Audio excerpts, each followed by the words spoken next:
क्रोध आणि लोभ ह्या दोन्ही गोष्टी माणसाचा नाश करतात.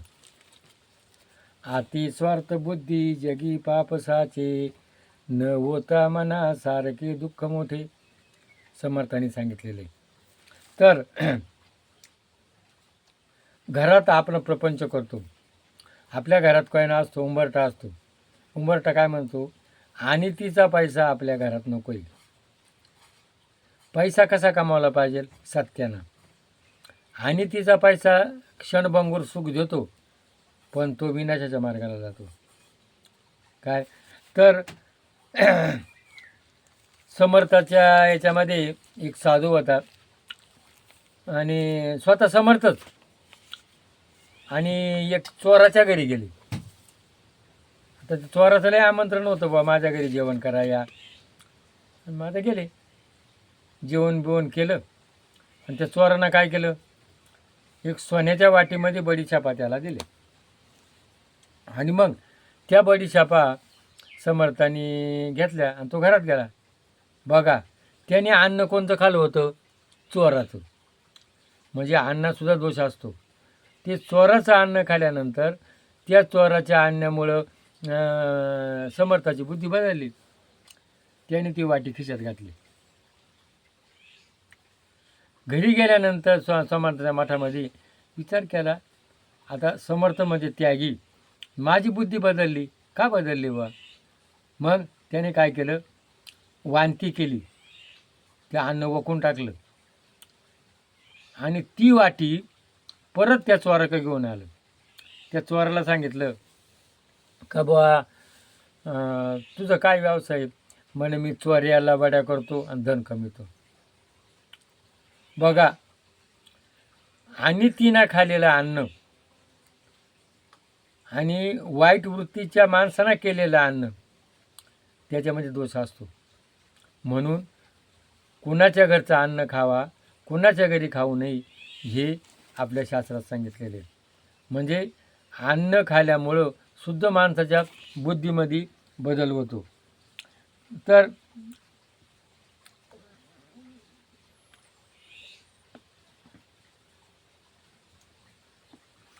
तर स्वार्थ, अतिस्वार्थ. एक नाही होता, तो राजाची दाढी करायला आता. आता दाढी करायला गेल्यानंतर राजा त्याला चांदीचा रुपया द्यायचा. 2 दिवसांना दाढी करायची, आणि दाढी केल्यानंतर त्या रुपया द्यायचा. आता त्याचं ते दोघांचं नवरा बायकोंचं त्या 1 रुपयामध्ये भागायचं. तर तो राजा म्हणायचा, हा नावी आहे ना लय समाधानी हो, लोक मंत्र्याकडे जर गेले ना सारखे काही नाही काही मागत राहतात काय, आणि हा माझ्या काय आलो काहीच मागत नाही. मग तो बिरबल म्हणत, त्याला मी रडायला लावतो म्हणे. त्यांनी काय केलं, 99 भरले, आणि 99 रुपये भरले, आणि त्या नाव्याच्या खिडकीवाटं टाकली. नाव्याची बायको जेव्हा झाडा गेली ना, तेव्हा तिनं पाहिले, यायला म्हण 99 रुपये ते आहे. मग म्हण आता याला 1 रुपया असलं किती होतील? 100. आणि मग ते 100 रुपये करण्याकरता त्यांना दररोज 4 आणे मागं टाकावं लागले, 12 बागू लागली. 100 रुपये झाले. आणि मग आईला याला जोडी जर म्हणा अजून जर 100 मिळले तर मग 8 आणे मागं टाकू लागले. मागून 12 4 काय कर भागा ना. आणि मग त्या कुटुंबामध्ये सारखे कलह व्हायला लागले, दोघांचे नवरा बाबाचे भांडणं. कारण कोणत्याही कुटुंबामध्ये जे लागतंय, साखर गुळ तेल भाजीपाला साबण, आणि ते त्याला मिळत नाही का घरात कुटुंबात भांडणं होतात. म्हणजे अति लोभ आहे. अति लोभ हा सुख मिळवून देत नाही. पैसा तुमचं घरातलं भागून वाईट मार्गाने पैसा खर्चू नका, पण जे लागते ते लागते. आणि नको आहे तिथं खर्च करायला नको आहे, पण जिथं पाहिजे तिथं जर बचत केली तर काय होतं, सुख मिळत नाही, तिथं काय होतं, दुःख होतं.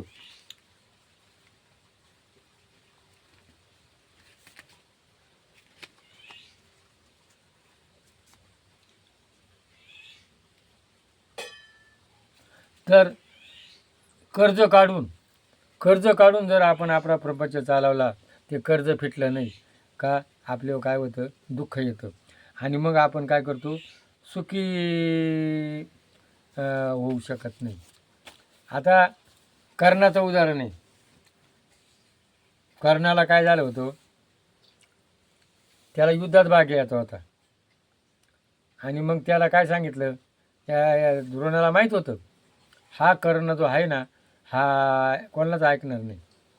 मग त्याला काय सांगितलं, तू कोण आहे, सारथ्याचा मुलगा आहे, तुला काय करायला लागेल, तुला राज्यपद नाही, तुला युद्धात भाग घ्यायला घेता येणार नाही. गप राहिला, अपमान झाला. पण दुर्योधनानं बघितलं हा आपल्या उपयोगाचं आहे. आजही जेवढे जेवढे राजकर्ते, जेवढे मोठे श्रीमंत लोक आहे ना, हे असे कर्णासारखे लोक हाताखाली धरतात, धूर्त लोक असतात. यांची प्रत्येकाच्या हाताखाली माणसं आहेत. त्याला 5 गाव जागीरदार दिली, आणि ती जागीरदार दिल्यानंतर त्यानं युद्धात भाग घेतला. पण घटोत्कचाचं आणि दुर्योधनाचं लढाई चालू होती. कर्ण दुसरीकडे राहत होता. आता घटोत्कच दुर्योधनाला मारणार, तेव्हा काय म्हणतो,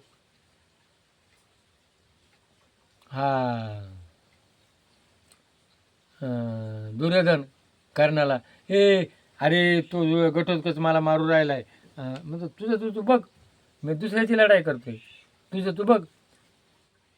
हा म्हणतो, तुला मी 5 गाव जागीरदार दिली म्हणून तू जगला, तू मोठ्याकी केली, आणि मग तू मोठ्याकी केल्यामुळं तुला युद्धात भाग घेतला, माझ्यामुळं तू जगला. लाचारी पत्करली, काय होता, लोभ. आणि मग त्याला ती शक्ती टाकावं लागली, घटोत्कच मेला. पण ज्या वेळेला कर्णाचं आणि अर्जुनाची लढाई झाली, हत्यार नाही, आणि कर्णाला मारावं लागलं. काय आला, लोभ. म्हणून स्वाध्याय कार्यात कुणाचं फुकट खाती नाही, कुणाला फुकट देते नाही. स्वाध्याय कार्य भक्तीपीठला जर गेले ना, कोणाचं अन्न खायचं नाही. म्हणून स्वाभिमानानं जागा. आणि आज तुम्ही सरकारचं फुकट योजना घेऊन राहिली, लाडकी बाई. तो एक दिवस काय म्हणला, तुझ्या बापाला बूट देतो, माझे कपडे तुझे, बोलला ना. मग फुकट घेतल्यामुळं काय होतं, लाचारी पत्करावी लागती. म्हणून फुकट घेऊही नका आणि फुकट देऊ नका.